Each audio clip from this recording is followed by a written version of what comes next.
Okay, so in this practice we will use linear regression to understand the salaries from a company. So this first part is just Python stuff to import all the modules that we need. Then in this line what we are doing is to read data from an Excel file. So the Excel file will contain all the columns of the data for our analysis.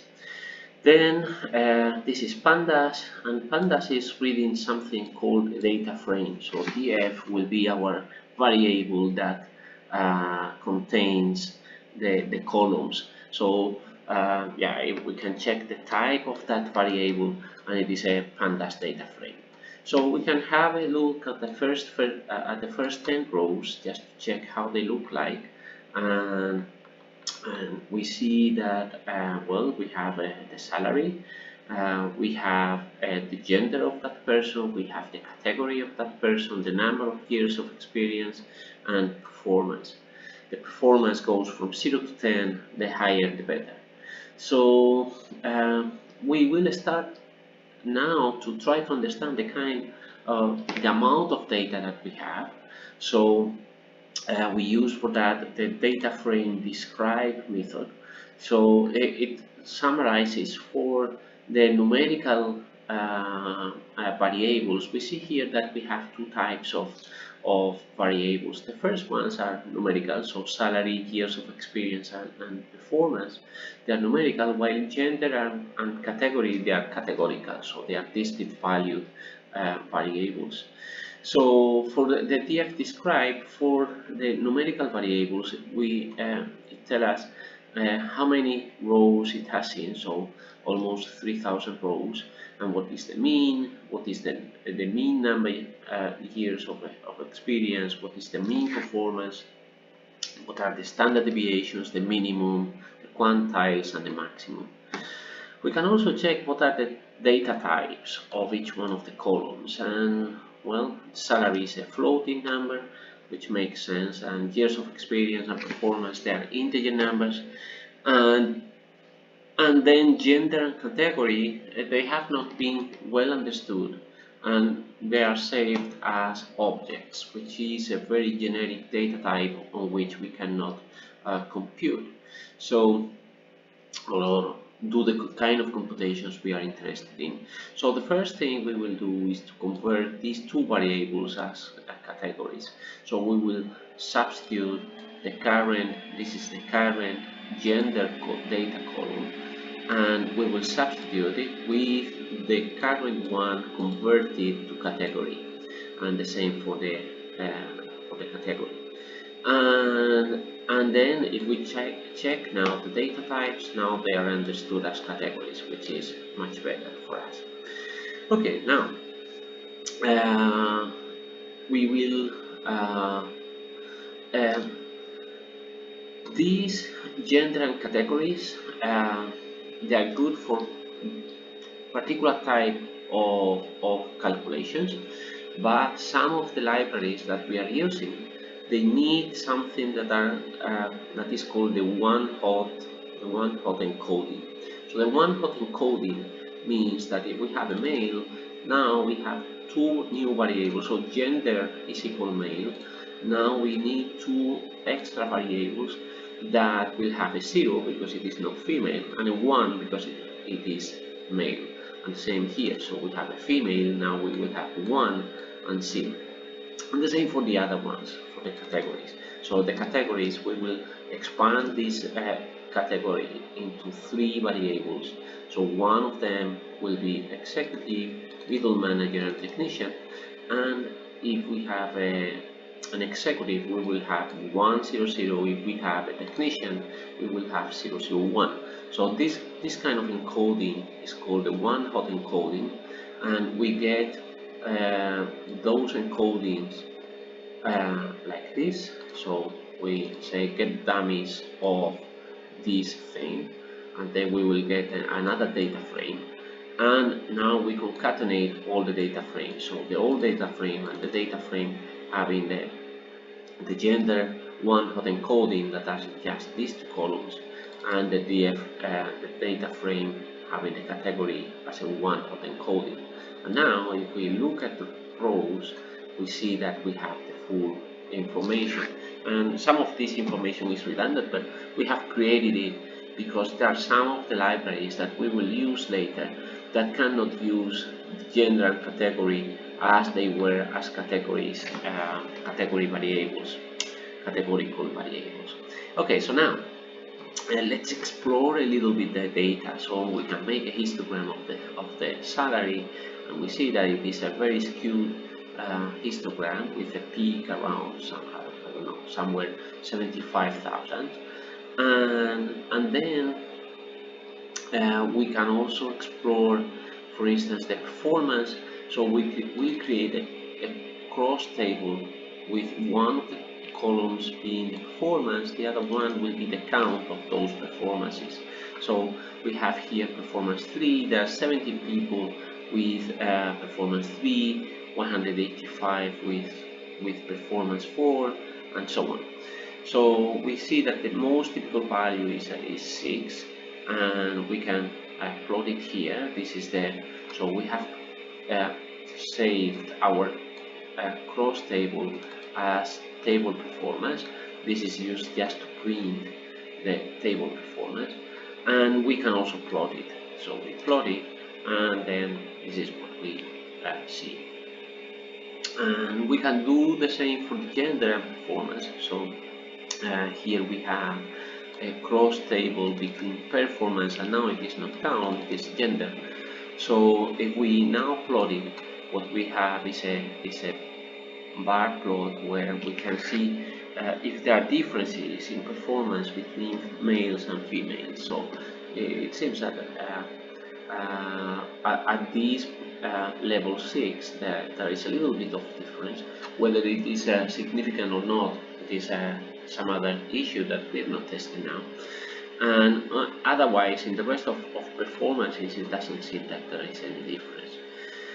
And then we can also make a bar plot with the category.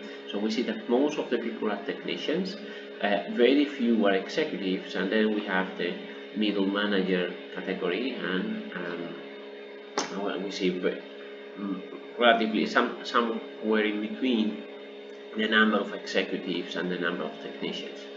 And well, we can represent it like bar plots, we can represent it as pie charts, and also, so now it is where the real stuff begins. So we want to understand how the salaries are made as a function of the information that we have there. So is there any rationale in assigning the salaries? So the first model will be the salary will be some constant, so beta 0 plus beta 1 times something plus noise. Okay, so what is this something? It will be the number of years of experience. So now we will have, this is what we want to predict, this is our predictors. You may remember from the theory that if we want to have this beta 0, what we need is a column full of ones. So this is what this is doing. So it is adding a column full of ones to the predictor variable that we already had. So here we are constructing the model. So we are saying we want to make an ordinary least squares between this predicted variable and these predictors. And here it is where the model is actually fit. So this is a distinction that we normally do in programming languages, especially in these modern ones, where you first construct a model and then you fit your model, and the result of the model is an instance of that model. So this one only has the structure, while this one has the coefficients fitting the data that you have observed. And now we can print a summary of our fitted model. So we see the number of observations, number of degrees of freedom for the residuals, So you may see that the addition of these two, so we have number of degrees of freedom of residuals, number of degrees of freedom for the model, and the addition of these two is one less the number of observations. And this is something coming from theory. This n minus 1, the minus 1 comes from the need to estimate the mean, and then because the mean is also included in our model, then we only have 1 degree of freedom left. Okay, so this is why we have the number of degrees of freedom for the model is 1, and then we have all kind of characterizations of our fitted model. So we have r squared, so we are explaining about 50% of the variability that just the data square that is penalizing for the number of parameters, but we have only one parameter, so we don't get penalized. And then an F statistic and a p-value for the whole model, so we see that our model is actually explaining something. It is much better than just a constant.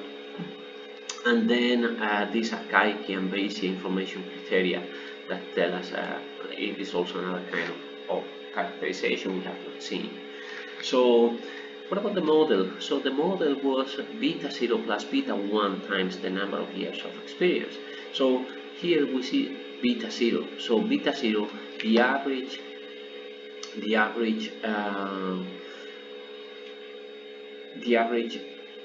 salary is 55,000, and not the average, but the value, the beta 0, from where we start to count, and there is some associated uncertainty associated to this number, and here we have some whether that coefficient is significant or not, and here we have the confidence interval.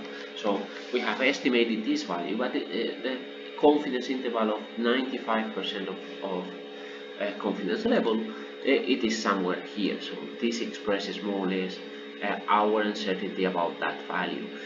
And the same for the number of years of experience. So every year it adds about 2,600 euros or dollars, I don't know in which units this is, and it is a significant change again.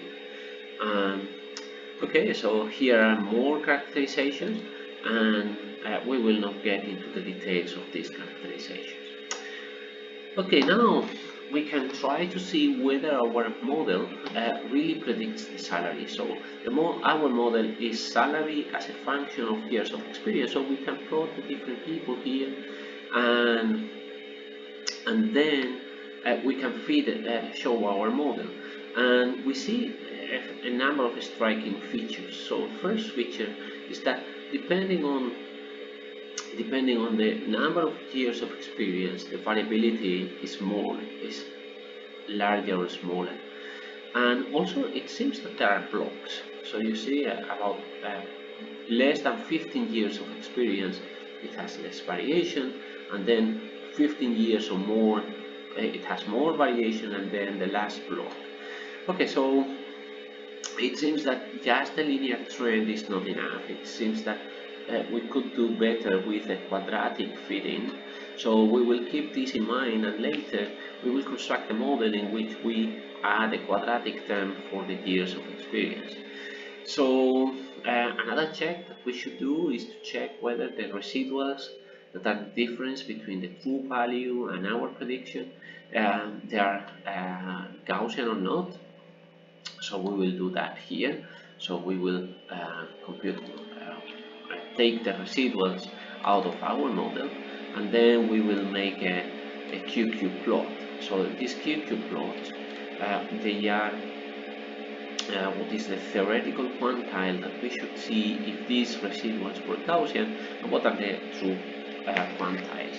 And if they fit, then more or less the blue points should follow the red line. And we see that this is not the case. So especially in the extremes, we are not doing a good job. And we can either see by height, but I is not a very good predictor, or at least very objective. And then we use Shapiro normality test, and we see that the p-value is really small, meaning that Shapiro with test has rejected the hypothesis that these residuals are Gaussian. Okay, so let's see if we can do a better job. And to do a better job, we will include more variables in our regression. So we have explored salary as a function of number of years of experience, and we explained already 50% of the variability. Let's try now with performance, and this is just the same as we had before. And now we see that our new model has only an explanatory power of 11 or 12% of the variability. Still, it is significant. You see that it is not that the model doesn't explain anything, but it doesn't explain much. And so for every point in performance, you get 13,000 more euros. Okay, so now we can plot it as we did before. So this is salary, this is performance, so it is explaining something, but it has a huge variability. And we can also decompose. So one of these, this one here, is decomposing salary into the different categories and fitting a line for each one of those categories. And we see that the slope of these lines are different. So this slope is not the same as this slope, and also the main difference comes from the beta zero. So the beta zero for each one of these lines is different. So the starting point here at the origin. Okay, so let us now construct a more complex model where we will put everything that we have learned together. So we see that the fitted model depends on the category, so we will put the category in, and we will put the number of years of experience squared that we learned before. And we have seen that performance is having an impact. So we have here performance, and then let's try to see if there is a difference between males and females. So we will include one of them because the other one is not informative. So if you have a female equal 1, you know that male is equal 0, and if you have female equal 0, you know that male is equal 1. So male is actually 1 minus female. So it is not informative. We would be including a pair of variables that are dependent on each other, linearly dependent on each other, and that is why we don't include the second. And the same happens here. We are not including technician because with technician linearly depends on these two, and then we will to allow for a possible change of slope, we will include interactions between performance and middle manager and performance and executive. Okay, so here are all these variables. So here is the squaring, and we add it to the data frame. Here is the interaction between performance and middle manager. Here is the interaction between performance and executive, and now we have here our rows with all this extra information. So the number of years of experience squared, the interaction between performance and middle manager, performance and executive. Now we will construct our model. So we want all these predictors to predict this variable here, and we construct our model, we fit it, and then we see the summary. And okay, so let's see. Now we are explaining almost 99% of the variability. So this is an extremely good model. So that means that the salary structure of this company is based on all these pieces of information. So number of years of experience in a quadratic way, and then performance, gender, and then your position within the company and interactions between them. Let's see if all of these coefficients are significant. So okay, so now this is the beta 0, so the beta 0 is much smaller now, and then on top of this much smaller value we keep adding more and more terms depending on number of years of experience. So we see that the dependence, both the linear and quadratic, they are pretty significant. Then the performance is also very significant, and gender is not significant, which is in principle good. And the opposition, whether you are a middle manager, an executive, and interactions. So the performance of the middle managers and executives, they are not rewarded in the same way. So it seems that an extra point in performance in executive gives you more money than an extra point in the middle managers, and this is about twice. This one is about twice the other one. Okay, so now, so let us see if our model is well defined.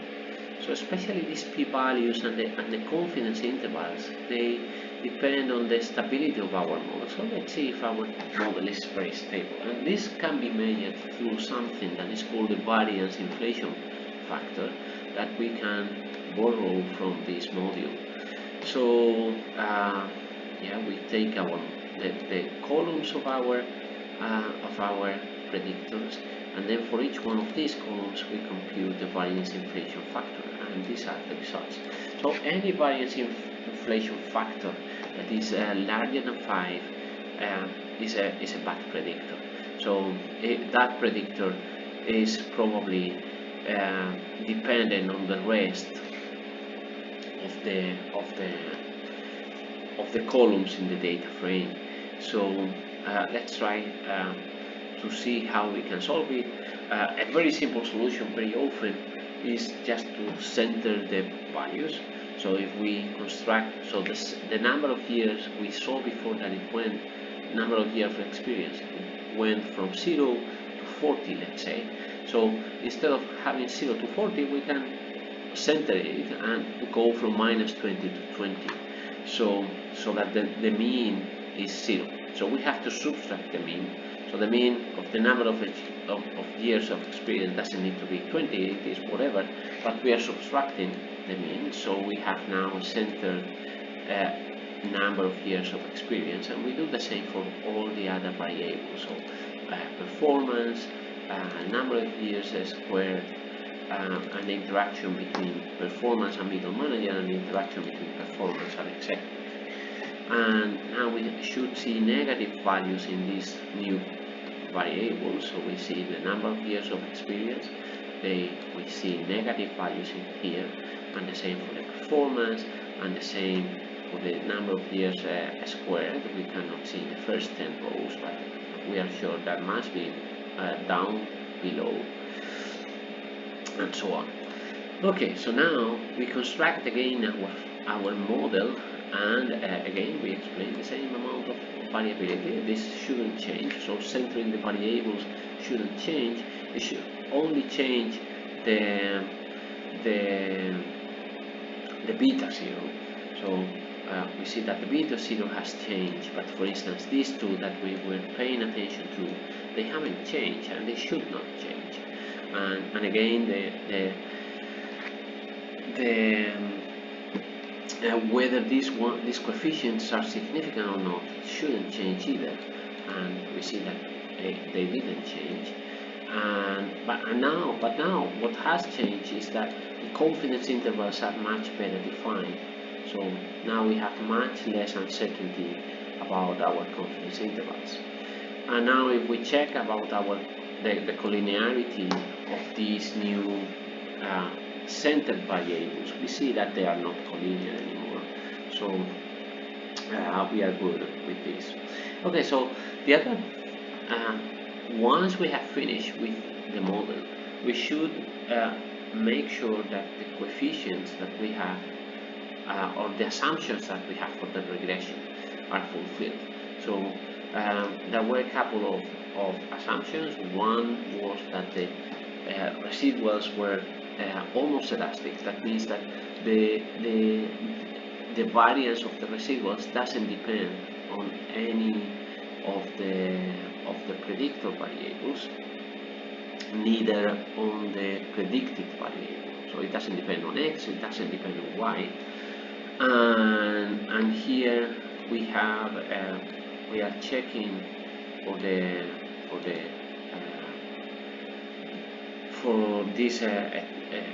homoelasticity, and we see that we don't reject the homoelasticity assumption here either. So they seem to be homoelastic. They are compatible with being homoelastic. And then another assumption was that the residuals were Gaussian. So now we can take again our residuals. We can make a histogram of them just to have a look. And now if we check with this Shapiro-Wilk test to check whether it could be Gaussian, we see that we cannot reject the null hypothesis. It is almost rejected, but still not rejected. And when we make a plot, they seem to be normal. So with this, we would finish our review. So the most important result of our analysis would be this table.